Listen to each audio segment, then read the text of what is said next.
Well, now to the other big story from India's neighborhood. It was a culmination of the political turmoil that roiled Bangladesh in recent weeks following large-scale demonstrations against Sheikh Hasina and her government.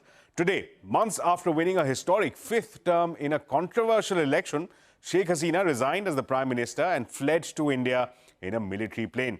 Visuals showed thousands of protesters storming the residence of Prime Minister and vandalizing the property. Many protesters were also seen in possession of artifacts from the house. Protesters also entered Bangladesh Parliament and ransacked the premises. The army chief, in a live address, promised to put an end to what he called was anarchy. Chief of Army Staff Zaman said that an interim government would be formed. While the formation of the government is yet to be finalized, it is clear that it would have a direct imprint of the army in what came as a strong display of dissatisfaction against the Hasina regime. A statue of her late father, Sheikh Mujibur Rahman, colloquially referred to as the founder of Bangladesh, was vandalized.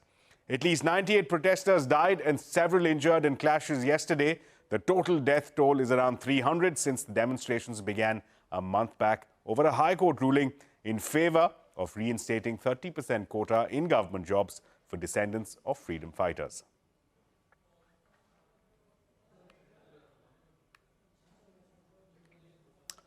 Well, for more on this, we're joined by Sultan Mohammad Zakaria, co-founder of Bangladeshi Diaspora for Justice and Accountability, joining us from Madison in the United States. Meanwhile, also joining us is Dr. Badiul Alam Majumdar, political commentator and economist from Dhaka with us. Gentlemen, thank you so much for joining us. Mr. Zakaria, let me come to you first. An interim government is in the works. We've had a couple of hours to digest what the army chief had to say. The fact that there is still speculation regarding the interim government suggests that there's a great deal of interest in deciding what the future course of action is. Give us a sense. Will this interim government enjoy the confidence and the trust of the public to actually restore calm and to bring about some stability? Well, short answer is we hope so, because this is an unknown. And we are entering into a completely new territory now. The last 2 weeks had been quite an upheaval, and I think Bangladeshi people are very jubilant right now, and I don't want to spoil their moment.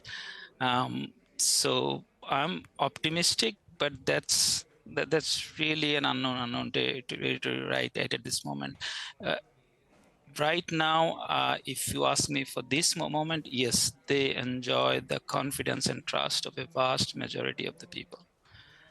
But to what extent that will remain after, we will have to ascertain that in a few weeks' time, and we'll have to take that call. Mm-hmm. Let me throw that question across to Dr. Majumdar as well. Doctor, there are a few names that have been doing the rounds on social media. Of course, speculation at this stage. Salimullah Khan is one of those names. He's a known member of the civil society, widely respected as well. Is he likely to enjoy the confidence and trust going forward? What are the options that the army chief has at this point, that the president has at this point, to restore some semblance of normalcy to Dhaka? Thank you. It's a victory of the people. In fact, people call it a new liberation. Liberation from the autocratic rule and liberation from looters and plunderers who really made this country an unlivable place, so to speak. And so we need a new beginning. And in the past, Bangladesh had new beginning. In 1971, we had liberation. We had a new country, and we hoped, and common people hoped that the people who will be running the show, running the country, will run in the interest of the people. Then again, another chance came in 1991. The parliamentary democracy came back, but the hope of the people were dashed very quickly.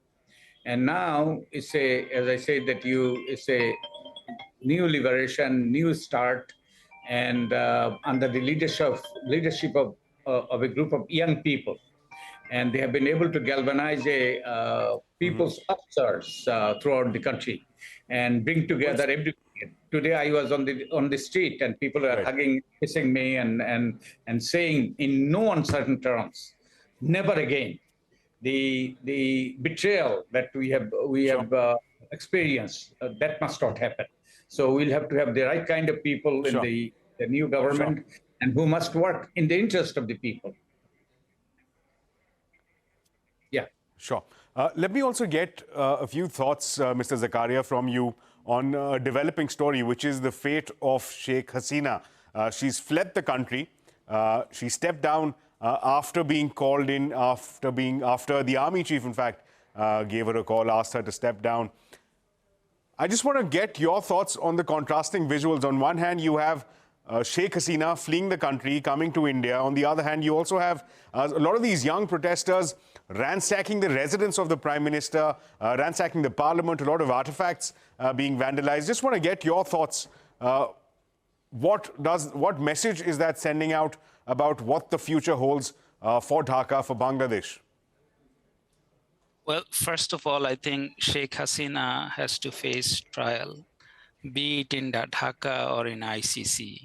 And for that part, I think we started a process even before she was contemplating to resign. Lots of bloods in her hand, and she killed a lot more many people that any dictator in our part of the world has ever done so. So I think it's really, really important that Sheikh Hasina face justice for the crime she committed.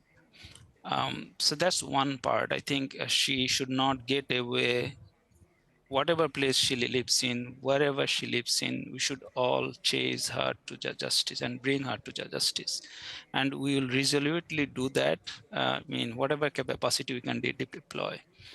The second part is the aftermath after Sheikh Hasina is now departed the country. I think people have legitimate grievances. They're very angry, and we saw last 2 weeks how the thugs and goons deployed by Sheikh Hasina and her student wings shot and killed people, hundreds of people. We have official figure around 400 now, but I think the real figure would be as many as 800 or more. And this is the death figure. And then think of how many people received the wounds, the gunshots. So the anger was boiling and frustrations was very, very high.